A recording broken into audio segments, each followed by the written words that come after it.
I'm going to talk on the role of anterior segment OCT in cornea and ocular surface disease, and I thank AIOS for this opportunity. Well, the anterior segment OCT, as all of you are aware, is a very crucial tool in diagnosing the common corneal and ocular surface pathologies. It is also of immense importance in preoperative surgical planning as well as for postoperative follow-up. Now, this is a brief summary of all the machines that are currently available.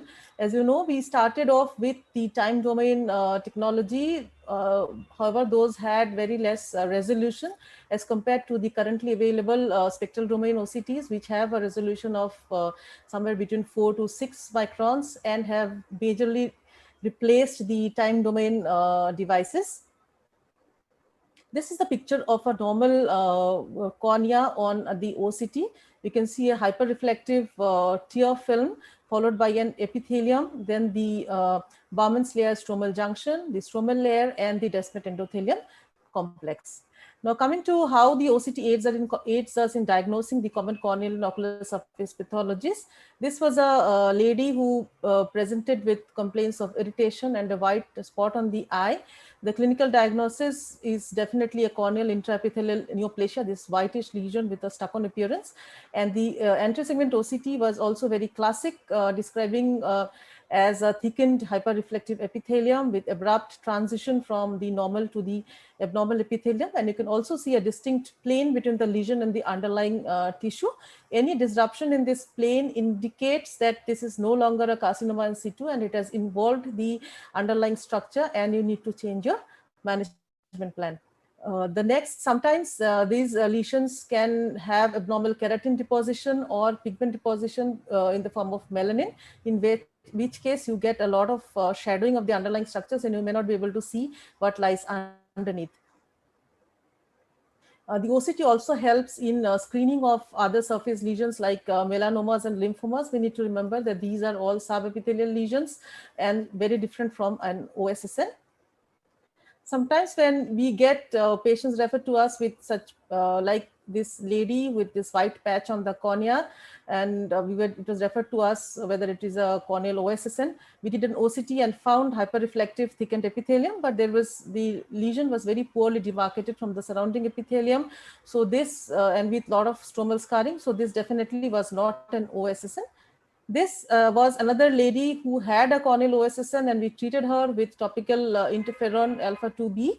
But she presented with this whitish patch on the cornea, elevated whitish lesion following discontinuation of interferon.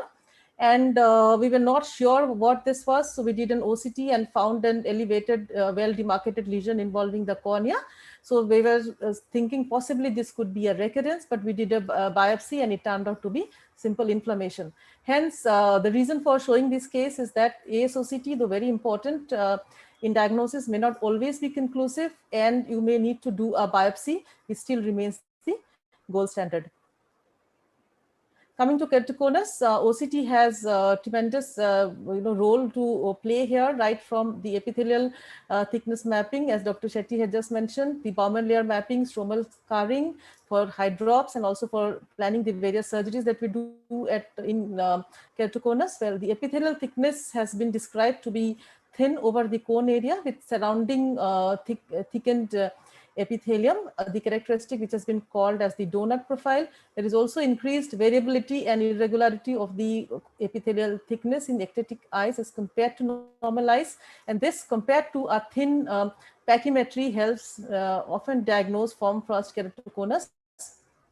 So the top images, on 4 images on the top, are from eyes with keratoconus, and you see thinning of the epithelium over the cone area, which is marked by the blue, surrounded by the hot colors, which is thickening of the epithelium all around the apex. And the lower pictures are from normal eyes, where you can see a very uniform epithelial thickness map.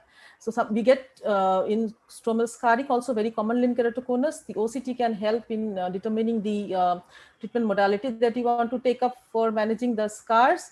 Corneal hydrops, OCT can help in confirmation of the clinical diagnosis.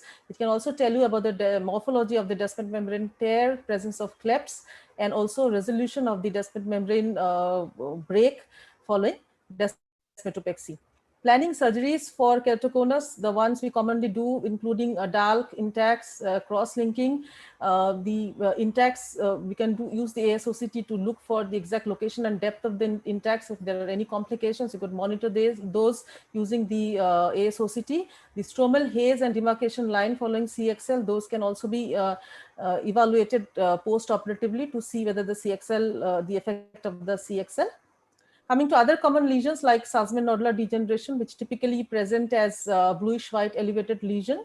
Now the OCT shows a thin epithelial layer, and you have sub-epithelial deposition, hyperreflective deposits between the epithelium and the Bowman membrane, which has been typically described to be hyaline. And if the underlying stroma is clear, you can get very good results with just a superficial keratectomy. However, sometimes, like in this lady who presented with a recurrent Salzmann, we found a lot of anterostromal scarring underneath the epithelium. So this lady, we had to go for superficial keratectomy along with a PTK. Coming to recurrent erosions, this was a young paramedic who presented with pain and photophobia, and the slit lamp evaluation was very characteristic, showing negative fluorescein staining. The OCT was very interesting, and you could see loose, detached, and clumped up hyperreflective epithelium with abnormal basement membrane and abnormal epithelial adhesion. She did very well with alcohol delamination. Corneal keloid, this is a published case from Japan, in which they have described this white elevated lesion on the cornea following pterygium surgery and then cataract surgery. The OCT helped in the diagnosis. You can see a very well circumscribed subepithelial lesion.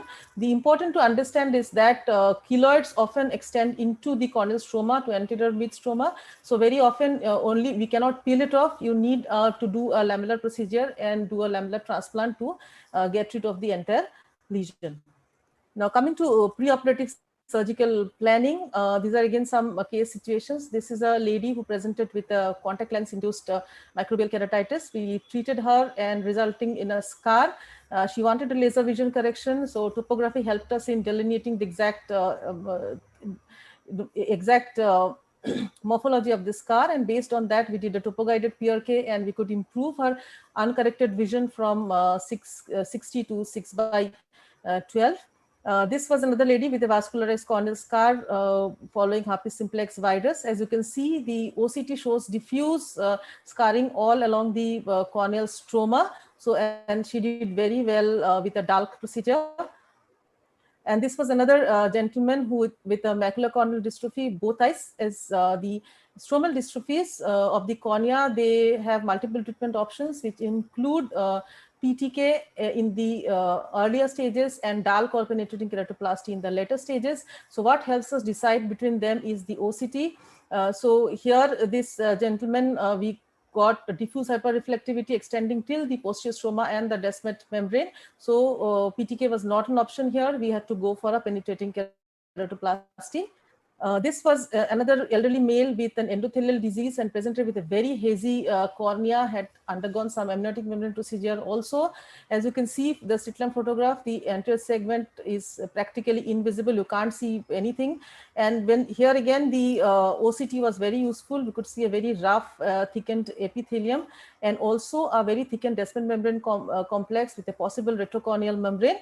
Now, this was very useful because intraoperatively, when we were trying to do the DSEC, we were trying to score the retrocorneal membrane, but nothing happened. So we had to eventually go and excise it, and we could do a good, we could push in the lenticule, and the corneal clarity gradually improved. And there was good adherence of the lenticule also.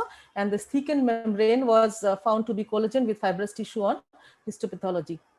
And this was another elderly male who had pseudophakic bullous keratopathy, but also had multiple radial keratotomy scars. He was one-eyed, so we had to do something about it. So we did the OCT, and as you can see, the inferior two RK incisions appeared full thickness with loose Descemet membrane. So here, when we planned a DSEC, instead of doing a Descemet stripping, we went ahead and did a non-Descemet stripping endothelial keratoplasty. The grafts stuck beautifully, and the patient did very well after this. So this was only because of the OCT that we could alter our management plan. Coming to post-operative follow-up, this was a lady with a Fuchs dystrophy and cataract. As you can see, the OCT shows increased corneal thickness of 634 microns, indicating corneal edema. And you can see the image. There is haze and hyperreflective descemet membrane endothelium complex.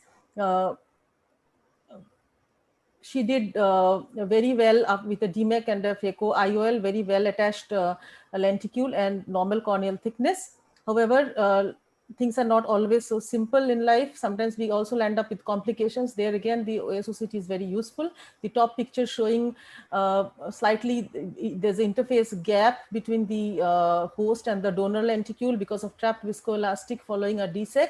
So here nothing would have worked. So we had to replace the lenticule. The second image of a badly constructed lenticule which was inserted, and you can see the lenticule is thin and kind of rolled into itself. So here again, the procedure will have to be repeated. The last photograph is of a detached DMEC scroll. And here, however, we got away with just an AR desmetopexy. Now, this is a patient of limbal stem cell deficiency, chemical injury many years back. We did a SLET, we got fairly good outcome, but as you can see, there's still a lot of haze.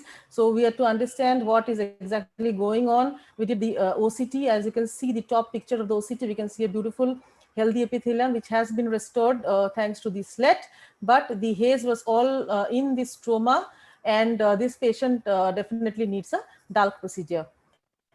So with that, and sorry, one last case. This is of a post-traumatic intercorneal cyst in a young male. As you can see, the OCT very clearly shows that the cyst is in the pre-desmetic region.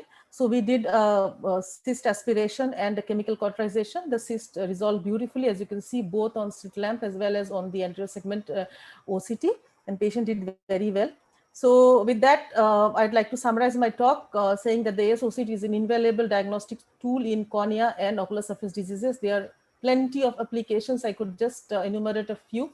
And as day goes by, we have more and more newer applications emerging.